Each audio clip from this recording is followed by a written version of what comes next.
Olá a todos, vocês estão bem? Estão se cuidando, lavando a mão direitinho, usando máscara, saindo só quando necessário, estudando bastante, curtindo também bastante, estão aproveitando? Espero que sim.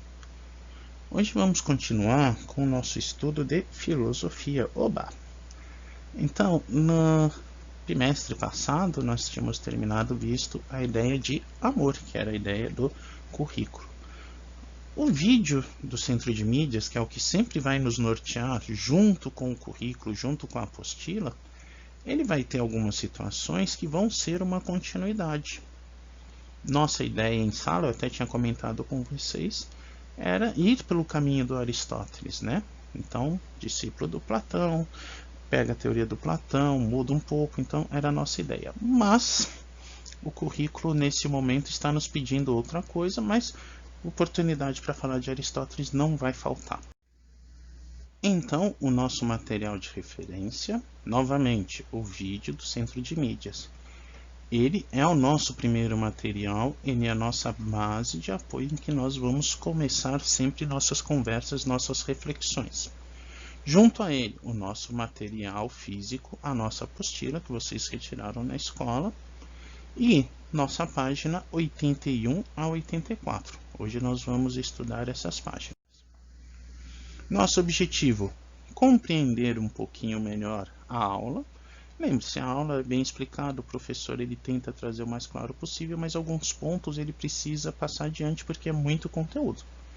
Nós vamos fazer isso como aprofundando o conteúdo da apostila, então vocês vão perceber que há uma relação entre a apostila e o vídeo, e incentivar a reflexão pessoal, ou seja, de posse de todo esse conhecimento, vocês vão começar a observar na vida de vocês, no cotidiano, na situação de família, amigos, sociedade, trabalho, onde quer que vocês estejam, as situações que foram propostas em aula e que são propostas na apostila. Então vocês vão colocar em prática num segundo momento. O nosso ponto de partida é esta tela, é este momento do vídeo do Centro de Mídias. Aos 17 minutos, o professor coloca essa atividade onde vocês iriam identificar ou analisar imagens da filosofia antiga e medieval e perceber nessas imagens qual é o foco, qual é o assunto abordado por eles. Então nós vamos perceber algo que nós falamos nas primeiras aulas, nós vamos retomar um pouquinho, que é a ideia de linha do tempo da filosofia e a preocupação de cada um. Então nós vamos compreender ou começar a compreender os principais. Lógico que a gente pode fazer várias outras subdivisões, mas os mais marcantes, os mais lembrados, os mais citados são esses. Então, período pré-socrático, isso nós vimos no começo do ano, nas aulas iniciais. Tales de Mileto, Parmênides, Heráclito, Pitágoras. Então, aqueles pensadores antes do Sócrates. Período pré-socrático, inclusive o período mítico, né? Apesar de não serem filósofos, o período mítico se enquadra aí, porque eu já estou fazendo um exercício racional. Opa, beleza. Período socrático, a vida política. Então, o Sócrates vem, percebe que tanto Heráclito quanto Parmênides não são inimigos, mas são complementares. A filosofia dos dois se complementa, cria algo novo. Essa ideia ela persiste durante o Império Romano. Lembre-se que os romanos se apropriam da cultura grega e vira cultura greco-romana. E vai persistir até o momento em que a igreja começa a ter o poder temporal e ela transforma isso. Aí vem a filosofia medieval, a relação entre fé e razão. Depois desse período de fé e razão vem a distinção novamente de filosofia e teologia. Então surge o período moderno, uma estrutura mais política, econômica, deixando o lado religioso, metafísico, entre aspas, mais de lado, ou separa-se esse entendimento na sociedade, e o contemporâneo que nós vivemos no dia de hoje.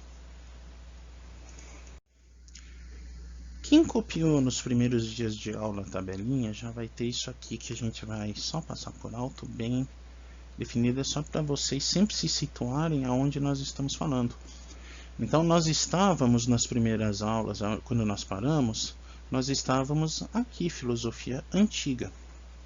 Nosso objetivo, segundo semestre, seria filosofia medieval e filosofia moderna, fazer esse apanhado aqui. Óbvio, por todas essas contingências, não sei ainda como que vai acontecer, a gente vai tentar seguir o currículo e o que ele está mandando na medida do possível. Então percebam, nós tínhamos Platão, Sócrates e Aristóteles, então a razão explicando o pensamento mítico. No medieval, a ideia religiosa fazendo um apoio à ideia racional. No Renascimento, aqui, Maquiavel principalmente, eu começo a separar política, sociedade de fé. No Iluminismo, ou no contemporâneo, porque alguns vão dizer que o Iluminismo é a ruptura da filosofia moderna, entrando na filosofia contemporânea, oba, mais iFood. Então eu vou ter uma mudança deste pensamento. E quem quiser entender essa mudança, então, por exemplo, tem o Heidegger aqui que ele explica muito a função do ser humano. Então o ser humano é aquele que mais... Opa. O ser humano é aquele que mais quer conhecer a verdade, é aquele que mais quer conhecer as coisas. Ele quer se apropriar da verdade. Lembra daquele amor filo, eu quero caminhar junto. Então eu estou presente no ser, mas eu não sou o ser, mas eu sou pastor e cuidador do ser. Opa, que bonito, profético, mas mais para frente. Quem quiser ter uma boa ideia do que é filosofia contemporânea, conversem com o professor Wesley. Ele lê muito de Nietzsche, ele entende um pouquinho de Nietzsche, a gente conversa sobre Nietzsche, e ele percebe muitas coisas deste mundo a partir de uma visão nietzschiana. Então, se vocês querem ver como é que é um pensamento do século 20 e 21, converse um pouquinho com o professor Wesley sobre Nietzsche. Acho que ele vai ficar bem feliz. Aqui, nós vamos pegar a ideia do professor que ele falou de estética, daquilo que é belo, e vamos fazer uma mescla. Então, o que nós pegamos aqui? Curva de Fibonacci, provavelmente vocês já viram em matemática, se não viram, verão em algum momento, porque ela é interessante, ela é algo bem legal. Então, o Fibonacci, lá no século XII, olha lá, filosofia medieval, né? Então, provavelmente, ele já estava entrando na faculdade, na universidade, já estava aplicando todo aquele conhecimento e criar algo. Ele não era do clero. Isso vai ficar claro daqui a pouco o porquê. E ele cria uma teoria, olha aqui a palavra-chave, racional. Então ele observa a natureza, percebe que existe um fenômeno racional, exprime este fenômeno como números. Então o número expressa algo natural que a gente não consegue pegar. E isso vai ter várias aplicações no mundo. Por exemplo, então, olha que legal aqui. Eu tenho uma foto, provavelmente do Hubble, né? De uma galáxia. Essa galáxia está em espiral e dentro desta espiral a gente consegue colocar uma aplicação da fórmula do Fibonacci. Então, a expressão gráfica de Fibonacci eu consigo aplicar aqui. Isso vai me permitir o quê? Estudos. Então, isso vai permitir que, por exemplo, os astrônomos eles estudem a expansão de uma galáxia e a expansão do universo. Por exemplo, a teoria do Big Bang, se ela quiser, ela pode, não sei se usar, ela pode ter pego essa teoria do Fibonacci aqui para estudar a expansão ou a retração do universo. Aplico uma ideia racional em algo natural. Não quer dizer que na natureza tenha Fibonacci. O que acontece? O ser humano usou a razão, criou uma fórmula, criou algo que todo ser humano é capaz de entender, é capaz de explicar, é capaz de reproduzir. Então a fórmula do Fibonacci aqui ou no Japão, quando a gente estuda, é igual, então nós conseguimos entender da mesma maneira, e isso permite estudos aqui em qualquer lugar do mundo. Aplicações de Fibonacci, né? Então, por exemplo, a ideia da Mona Lisa. Já ouviram falar da Mona Lisa do Leonardo da Vinci? Então há uma explicação usando o Fibonacci para dizer assim, poxa, esta obra é estética, esta obra é maravilhosa porque ela possui uma harmonia. Olha a harmonia dela dentro desse conceito do Fibonacci. Então as linhas se encaixam. Isso é estética, não é estética formal, mas é uma forma que a gente está dando uma viajada na maionese nessa estética. Então percebam como eu consigo encaixar isso e eu consigo explicar a beleza dessa forma. Outra ação, economia. Percebam os números aqui. Então, eu tenho aqui, eu peguei um print de uma ação na Bovespa. Essa ação estava subindo. O que acontece? Poxa, eu tenho curvas, eu tenho picos de compra e venda. Como que eu vou saber se o meu rico dinheirinho ele pode entrar nesse momento ou não e eu não vou perder? Uma ação Fibonacci. Então, eu tenho um número. Conforme este número eu vou aplicando e eu vou tendo suportes, os chamados suportes em economia que eu sei. Se atingir tal valor, tende a subir. Se atingir tal valor, tende a cair. Então eu consigo me precaver quando é o momento de entrar, quando é o momento de sair. É uma forma na economia. E há outras formas tantas, né, para entender Fibonacci. Então nós conseguimos aplicar uma ação racional na natureza e conseguimos utilizar desta ação racional para tirar proveito em outras situações. Essa é a estética, esta é o belo. Então, a beleza vai agindo, ela vai transformando o indivíduo e este indivíduo transformado pode criar coisas novas também. Então, nesse slide nós estamos pegando o final da fala do professor no vídeo do Centro de Mídias, em que ele começa a falar que a estética é a busca do que é belo, é a busca do que é bom. Como nós vamos afirmar isto? O Kant nos afirma dizendo, belo é tudo quanto agrada desinteressadamente, ou seja, há um amor dentro da estética. Opa, amor, lembra do vídeo passado? Qual amor nós estamos falando aqui? Se você quiser matutar um pouquinho, se você quiser fazer uma pesquisa, se você quiser adivinhar ou fazer esse esforço filosófico, dá um pause no vídeo e dá uma pesquisada. Poxa, qual amor que é? É o amor eros? É o amor filei? É o amor storge? É o amor ágape? Ah, vou matutar um pouquinho no travesseiro, vou matutar no chuveiro. Eu quero tentar descobrir por minha conta. Pausa aqui, faz a sua pesquisinha e aí volta. Pausou? Pesquisou? Encontrou? Se você falou ágape, opa, muito bem, parabéns, você acertou. Qual é a palavra-chave para me ajudar a entender isso aqui? Desinteressadamente. Ao belo, basta ser belo. Eu não tenho intenção nenhuma além disso. E é por isto que uma obra de arte, e é por isto que uma música, ela pode ser eterna e ela pode ser passageira. Então nós temos afrescos de mais de 1000 anos dos romanos. Nós olhamos aqui e falamos, nossa, como é que eles fizeram isso? Olha que coisa legal.